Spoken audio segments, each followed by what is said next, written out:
Okay, I'm gonna try this again, family. My phone's acting crazy. Let's see if I can finish this video. We're talking about the woman at the well. Looking for the ultimate meaning in relationships in this life. That's what this generation's about. But they always fail to deliver. So you go on to the next one, hoping for the next big thing. Nobody wants to get married. If things don't start working out, they want to go find somebody else that's going to be better for them.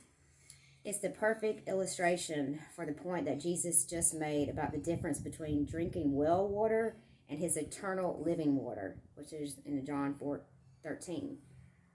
She will need to return to the well tomorrow for more water, whereas Jesus quenches the spiritual thirst forever.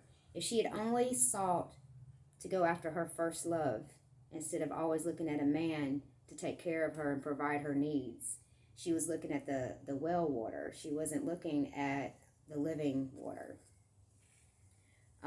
She would have saved a lot of time of heartache.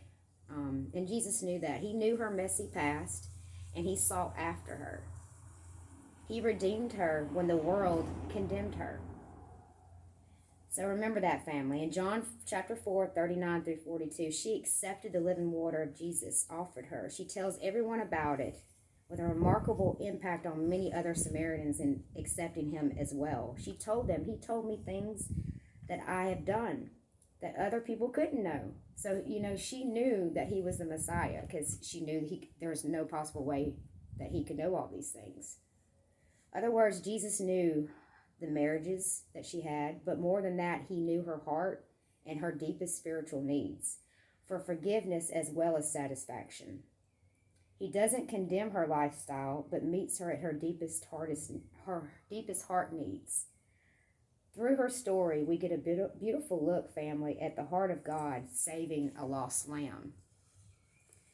But it took Jesus bringing that to her attention. It took the conviction, but she was also honest with the Lord. She didn't come to the Lord and say, "Oh, I have a husband at home," because they weren't married yet. So in the Lord's eyes, he was just a living boyfriend. Until it's sanctified with God and God is the head of that relationship, it's invalid. And there's a lot of people that get married nowadays that do not have the Lord in their relationship, and most of the time those relationships fail. But the thing about it to also think about is God doesn't question her why she divorced these men or why these men divorced her. We don't know if there was cheating involved or if there was abuse involved, but he didn't condemn her for that. But he told her, you must go on. Basically, don't sin no more. Go fix this situation. Spread the good news that you were loved and, to come back to your first love. So I guess bringing that story back to me, because then, I forgot a lot about the story, and I forgot a lot about the details of the story and what the Most High God, Yahweh, and Yeshua expects of us. And, he will bring conviction and correction upon you, sometimes whether you like it or not. But that is the whole point, family. It's all about doing the right thing, and when God sees that his children are messing up or they're not quite doing the right thing, he's going to do things to bring us back. He'll use his word, he'll use other people sometimes to work through us, but don't ever condemn yourself. Don't look, because that's coming from Satan. That's, your past and the things you've done in the past, that's behind you. He threw that into the sea of forgetfulness, or he's forgotten about all that, family. So don't beat yourself up, because a lot of times that's what I used to do. I used to beat myself up for my divorce and wonder,